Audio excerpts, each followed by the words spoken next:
Okey, Assalamualaikum warahmatullahi wabarakatuh dan salam sejahtera. Okey, so hari ni kita tayangkan dekat abang dengan akak kita dekat luar sana yang mana nak cari kereta yang rare, limited, yang abang dengan akak buat orang tertarik minat, tapi nak jimat minyak, nak harga murah. Kita ada tawarkan sebuah kereta. Ini adalah Toyota Corolla Sport.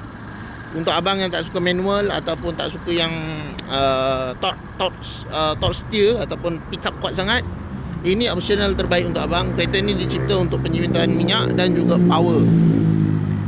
Instant torque. So kereta ni enjin dia tak besar, Rotek pun murah.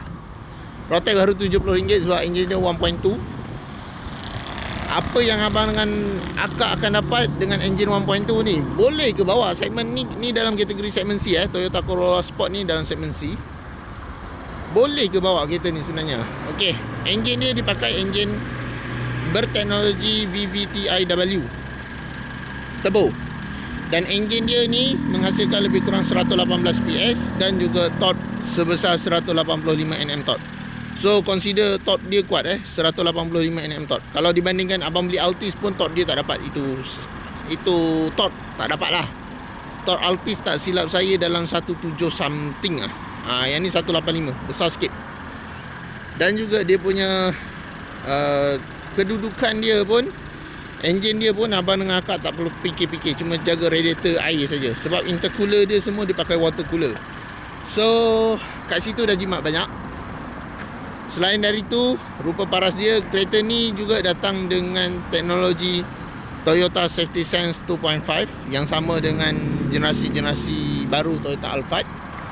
Dia dah ada autonomous cruise control, line key assist, pre-crash, dan juga bahagian luaran macam sport rim dia 18 inci original 18 inci dual tone macam ni.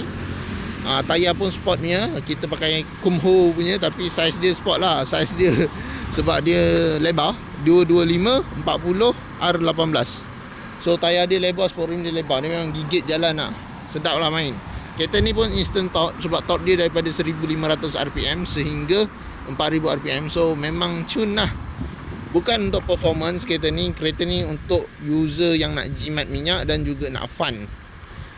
Dia nak ada style. Dia bukan untuk image performance, tak, bukan. Dia bukan bersaing rapat dengan Honda Civic FK1 FL1, bukan. Dia bukan nak bersaing dengan FL1, bukan. Dia hanya nak bersaing dengan seangkatan dengan dia, macam Volkswagen Golf 1.4, and then dia nak bersaing dengan Ford Focus 1.5, and then dia ada, kalau macam Mazda 3 tu lebih kurang lah pair lah dengan dia, tak jauh beza power kan, sebab 2.0 kan. Dengan 1.5 tu kan, tu pair lah, tak jauh beza. Okey, bahagian interior boleh nampak yang ni dia datang dengan leather fabric tapi semi bucket. Semi bucket. Infotainment dia dia dah pakai original OEM tapi dah support DTS, Digital Theatre System. So sound speaker dia more better than original OEM Toyota biasa kita pakai lah. Infotainment dia digital, and then dia punya meter untuk RPM analog. So pada bahagian belakang macam ni. Ni original condition belakang memang original macam ni. Boot space dia macam mana? Ni kereta segmen C, jadi saiz belakang dia pun besar sebenarnya.